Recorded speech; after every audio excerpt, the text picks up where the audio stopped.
Hi YouTube, welcome back to my channel, or welcome if you're new. I am Channie, and today we're watching Why Your Brain Blinds You for 2 hours every day by Kurzgesagt in a nutshell. We're watching this live on twitch.tv/chanzonia. Do join us next time if you have the time and you want to. And yeah, let's see why the brain blinds us. For context, I do wear glasses IRL, so I'm like kind of already blind. So let's see how bad this is and the reason behind it. The world you see is not real. You're not living in this very moment that you're experiencing, and nothing is like it seems. Wow, okay, it that's turns a lot out of, your brain constructs your reality as you're experiencing it. That's enough. It edits your memories as they happen. It lives in totally different time spheres and tells you a story about the world that feels real. What's going the dress on, again. and who's really in control of your life. No way, the dress again. The gap between reality and you. Vision is maybe our main source of information about the world, but in reality we don't really see that much. Only a thumbnail-sized area of your visual field is in high resolution, while the rest is out of focus. If it doesn't feel like this, that's because it's made up by your brain, using a pretty neat trick. Each second, your eyes make 3 to 4 sudden jerky movements, saccades of 50 milliseconds, focusing from one point to another, scanning your environment to get different sharp images that your brain then edits together. During a saccade, your brain shuts down your vision so you don't see a wild motion blur. This means that each day for around 2 hours, you're completely blind. If you could actually see what your eyes see, it would look something like this. Brrr, brrr. Instead, your brain fills this time with its best guesses of what happened during the blackness. But it does way more. It turns out that you're not really experiencing time correctly. What's really happening when you're stirring milk into a cup of coffee? As the spoon hits the ceramic, light reflects off it and hits your eyes after 1.3 nanoseconds. The ceramic vibrates and creates a shockwave of air molecules that travels to your ear in 1.2 milliseconds. Heat is picked up by fibers in your fingers that send a signal to your brain in 50 milliseconds. 3 very different inputs, all processed in your brain at different times. You don't experience them separately, but as one smooth, simultaneous and connected moment. Your brain takes a moment to process and then invents a reality, a present moment that's not real. What you feel is now is in fact a selectively edited version of the past. You really only consciously experience the world 0.3 to 0.5 seconds after things happened. Except this is also not really true, because your brain is editing time and space way more than that, and it makes decisions completely out of your conscious control. You're living in the past. No. Future. No. A made-up future. Your present, what you experience right now, is kind of the future. Imagine for a second that you're a table tennis pro. In pro table tennis, balls whoosh around at 25 meters per second, which is pretty fast, so let's slow down time. Light passes from the ball to your eye in nanoseconds, is converted into electrical impulses that reach your brain to be processed after 100 milliseconds. Meanwhile, the ball travels 2.5 meters through the air, the length of the table. If your brain showed you the past, where the ball was 100 milliseconds ago, it would hit you before you could react. So, instead, your brain takes its location, speed and direction and calculates where the ball should be in the future. By the time the information reaches... This is the lore and animation of Blue Lock. This is what bro was doing in his head the whole time. If you've seen Blue Lock, you know. Let's not talk about season 2 though. We don't talk about that one, but yeah. Brain has rollback netcode. Now we got AI generation. Can confirm this part doesn't exist in like half of humans. This part? Or a part previous to this? Reaches you, and then it creates a fictional version of it. This is what you see in your fake present, a fake ball that's somewhere else. But you don't need to just see the ball, you want to smash it back hard. If you acted now and started swinging your arm, you'd miss by a mile. Things are just too fast. So before the ball even touches your opponent's bat, your brain starts predicting where it will likely be in space after they hit, based on the other player's posture and your table tennis experience. But as it can't be sure if it will be correct, it prepares multiple different responses. Maybe the ball will be here, or even here. To be ready for all of these scenarios, your brain sends pre-programmed orders to the muscles you need to jump left, right or up, telling them to be ready for any of them at a moment's notice. Do you guys think you have a fast reaction time? What do you guys feel about your reaction time? YouTube, let me know down in the comments as well. How well is your reaction time? Or if you have gotten it tested, what was your results? Canceling my brain. The drama you think is real for Blue Lock. The author came out and said that's not real. That was self-insertion from Redditors. Wait, what? The like about the animation in season 2? Slightly above average. 0.25 seconds when expecting stuff. Summer reaction time was horrible when I did a test, but it turned out that the test used a red screen and green screen when you need to react, so I didn't see the change. No, not the no. Wait, you couldn't tell them prior that you're colorblind for them to like, adapt it? I did, but they didn't care. Can't you sue them for that? They should care, no? That's crazy. But yeah, I don't think I have like I think I just have an average reaction time. Yeah, I would say it's average for me. Depending on how tired I am, it can be below average though as well. This is interesting that we're like imagining the future pretty much. Short moment, multiple ghost versions of you exist, all equally real inside your brain. And then, as your opponent is about to lay into the swing, your brain decides on a single future that it thinks is most likely. All but one of the ghosts are deleted. You only ever experience the ghosts that won, never the potential ones. The order to the muscles to act out the winning movement is triggered even before the ball is hit back to you. You are totally oblivious to this. By the time you consciously see the ball coming at you and decide to hit it in a particular way, your body has already hit it back. Animation in style reality, your brain like already made all the decisions. Like trying to animate, your conscious experience is nothing more than an invented future, a prediction based on the information your brain received a fraction of a second ago. This is not just true for extreme sports like table tennis, but also for walking. Walking is time travel. After your game, you're walking back home, seemingly choosing your path and reacting to things. No. Meanwhile, your brain is operating in 3 different time spheres at once. It processes the sensory feedback of the past, it calculates the current state of your body, and it predicts your future. Because walking is intense. Before the signal from your foot touching the ground has even reached the brain, it's already sent the order to your foot to make the next step, and it's already calculated the muscle patterns for the next 2. But what if something truly catastrophic happens? There's a banana peel, and you step on it and slip. How did it get here? Listen, don't worry about it. It turns out your brain is ready for this. So far, we spoke of your brain making decisions for you, but this is not really true. You don't have a central control room where the world comes together. In reality, different parts of your body are aware of different things at different times. Your spinal cord usually knows stuff before your brain. And even within your brain, different regions process the same event at different speeds and make independent decisions. As your foot catches the peel, the gyroscope inside your ears notices a sudden change of your position in space. It submits this information to your brainstem and spinal cord, the things must happen quickly section of your body. They immediately trigger emergency recovery patterns and send orders to different muscle groups. Within 200 milliseconds, pre-programmed sequences activate to catch your fall. Your arms shoot out, your other leg stiffens to support your weight, your core muscles contract to stabilize you. 100 milliseconds later, when you become aware that you're tripping, your body is already recovering. You are only just now catching up. Okay, so... I don't know, like, I guess I get it, but I fell and slipped on ice quite a few times, and I never recovered. Just slip and bust my ass, and then I'm in pain for a few days. But I guess it's a little different because, like, it's slippery, so even if my muscles are reacting to recover in time, I'm still, like, it's still slippery anyways, no matter where like, I try to, like, position myself to recover.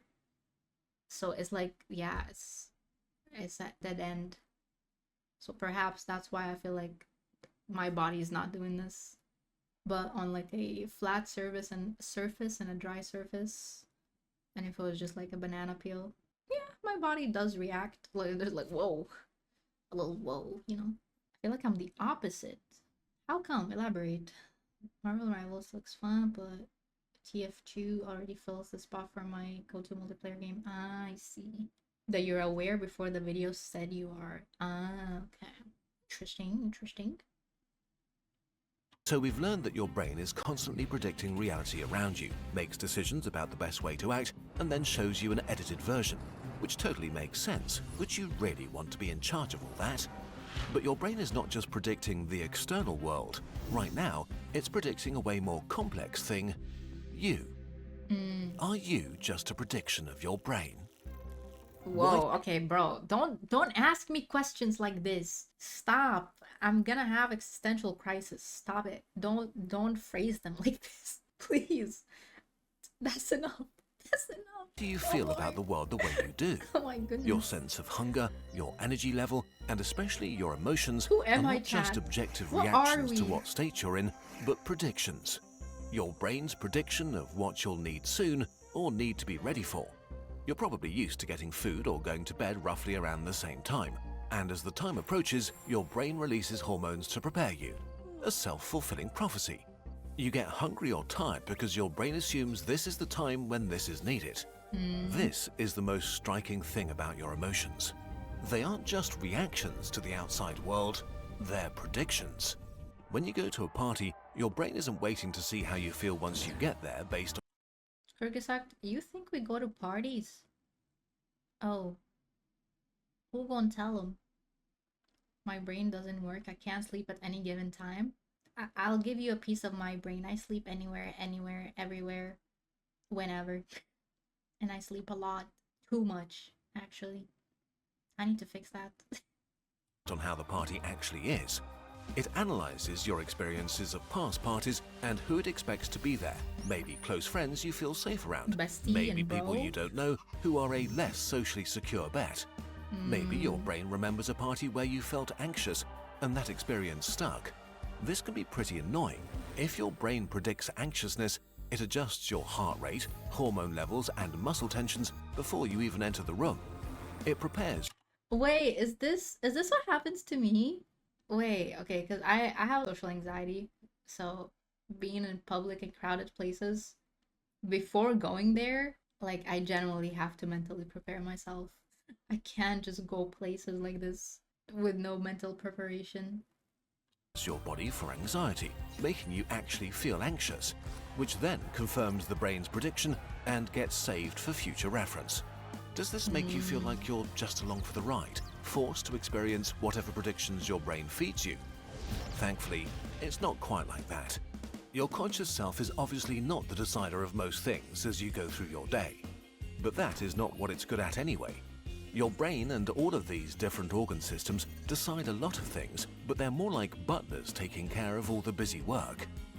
You may not be in the driver's seat, but you are the passenger that decides where to go. What your conscious self is good at is long-term planning and abstract thinking. It's a storyteller that tells the story of your life to your brain and to yourself, wherever the edges of these overlapping entities melt into each other. You are able to see the big picture that your internal prediction machine could never begin to grasp. You are the part of you that can edit and write new predictions into the system. Sometimes you and your brain disagree on what's correct, but in the end, you are the person in power who tells the story about who you are in this world.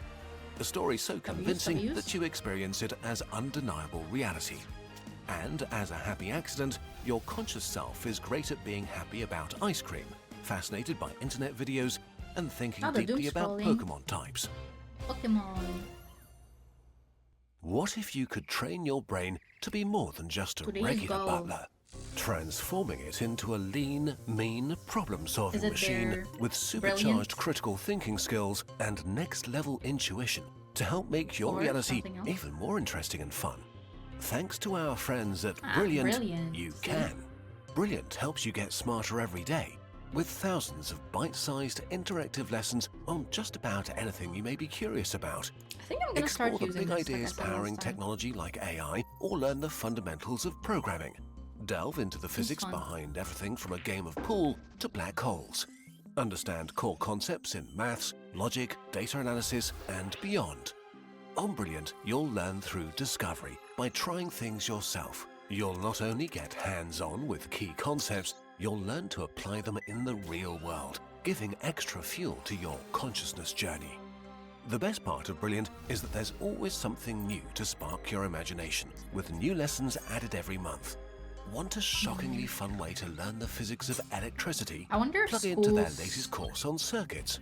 Or want to learn how language models like ChatGPT choose their next words? Their latest course on generative AI will help boost your human intelligence. Whatever you choose to learn on Brilliant, it only takes a few minutes each day to change your reality, helping you see the world in new ways, build powerful problem-solving skills, and end every day a little smarter. To explore everything Brilliant has to offer for free for a full 30 days, visit brilliant.org/nutshell or click on the link in the description. You'll also get 20% off an annual premium subscription. We're finally making a PC game. Starbirds is a cheerful, cozy... Yeah, I really enjoy the way Kurzgesagt explains things. And as a visual learner, like their animations always like help me as well. Not only for following along, but also for memory. Like I remember things if I like see a cute little animation with it, you know? So I think it would be very beneficial for schools to use it. Not for everything, of course, but you know, like here and there, I think it would help. Resource management games set in space. You help a brave flock of intergalactic birds mine asteroids, build thriving production networks, and discover new technologies to advance across the galaxy. We've been working on this for almost 2 years now with the amazing team at Vtuber Interactive, the minds behind Dorfromantik, and can't wait for you to play the early access version later this year. But here's the thing, wishlisting is incredibly important for indie games like guys, make sure to wishlist it. I'll be playing this on stream for sure when it drops. Get noticed, reach more players, and keeps you updated as we develop the game. So if you want to be part of this adventure, please wishlist Starbirds on Steam using the link in the description. Thank you so much for watching and your support. It means the world to us, or in this case, the universe. The universe. Alright, so that's why your brain blinds you for 2 hours every day. Apparently, your eyes, what is absorbed is like kind of like camera clicking, you know, like when you take pictures is like choppy in a way, and then it's like fused together and building a bigger picture that your brain puts together. And our field of view is I think he said a thumbnail big, but then the other is like blurry, but the brain kind of like imagines it and clears it up more for us. Was also interesting with the whole like predicting the future or like giving you future alternatives of events. From there, it triggers certain muscles to react accordingly. By the time you see something, it's already like 1.3 seconds too late. I didn't know that time. Very informative as usual. Shout out Kurzgesagt. What was one thing I wanted to talk about? I wanted to note, but I kind of forgot it. Oh yeah, the prediction with like the anxiety and stuff. I'm glad because like I'm glad they later clarified that at the end of the day you are leading your brain. So don't let it like, you know, don't get in your thoughts. Don't like have existential crisis over it. Don't worry. If you want to do something, you go do it, because you have the bigger picture that your brain doesn't have. Your brain is like having, you know, the memories and the previous experiences and like laying it out in a predictions or multiple predictions, but at the end the decision is yours. So I'm glad they added that in there. Again, very informative, very enjoyable. As always, love the animations. And YouTube, if you enjoyed this video as well, make sure you like, comment, and subscribe. And I'll see you guys in the next one. Bye, YouTube.